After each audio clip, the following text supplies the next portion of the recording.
And we find in Surah Al-Anbiya only one more reference, the Gog and Magog, in which Allah subhanahu wa ta'ala speaks about a town. Remember the town?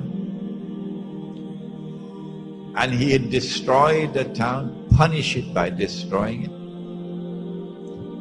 and then expelled the people of the town. وَحَرَامٌ عَلَى قَرْيَةٍ أَهْلَكْنَاهَا. And then He banned the people of the town, that they could never return to reclaim that town as their own. أَنَّهُمْ لَا يَرْجِعُونَ. They are in a state of permanent exclusion, banned from returning to that town.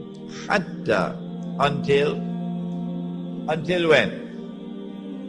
Hatta إذا فتحت يأجوج ومأجوج, until Gog and Magog are released. وهم من كل حدب ينسلون, وهم من كل حدب ينسلون. And Gog and Magog, when they are released, they spread out in every direction, which is one meaning. And if you spread out in every direction, then you'll take control of the world. The land, the sea, the air. Read Arnold Toynbee, the British historian. Read a book entitled Civilization on Trial. You should get it on the internet. It was written somewhere around 80 years, 90 years ago, 1935, somewhere around 70, 80 years ago. And in that book, Arnold Toynbee points out that modern Western civilization has risen upon the world with a mission to take control of the whole world. And he says, the land, the sea, the air, everything. He said it in that book. وَهُمْ مِنْ كُلِّ حَدَبٍ يَنْسِلُونَ. They spread out in all directions, and with the indestructible power they take control of the world. For the first time in history, one people will control the whole world. Nobody ever did that before. The other meaning is that they descend from every height. So they target you and they impose themselves upon you. You can't get away from them. Which town is it? Which town is it that is linked with Gog and Magog, which is the biggest footprint of all? Which town? We used this methodology, that we looked at all the ahadith of Prophet Muhammad ﷺ pertaining to Gog and Magog, to see whether there was any town mentioned by him that is linked to Gog and Magog.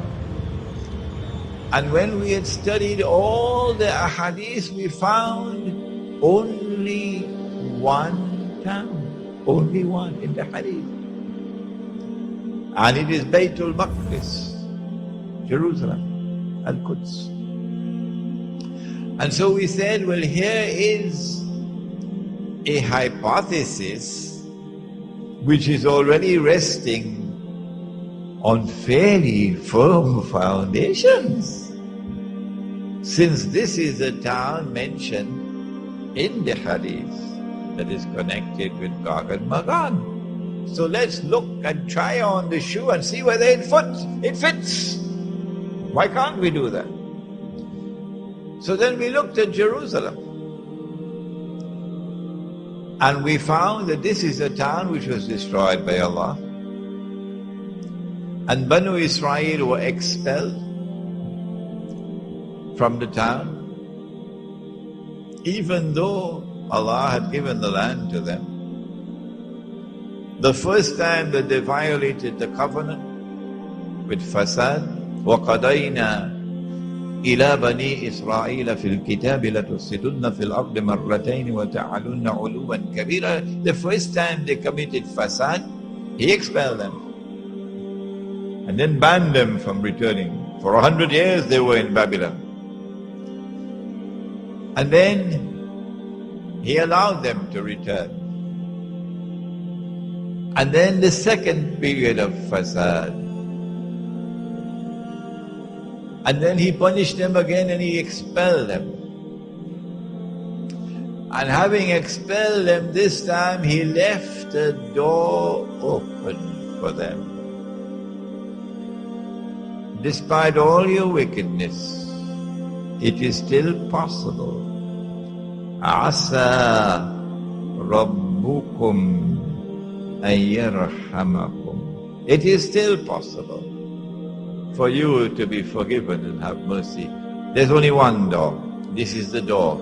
A man named Muhammad sallallahu alaihi wasallam. If you shut that door, then tilka ummatun qad khalat.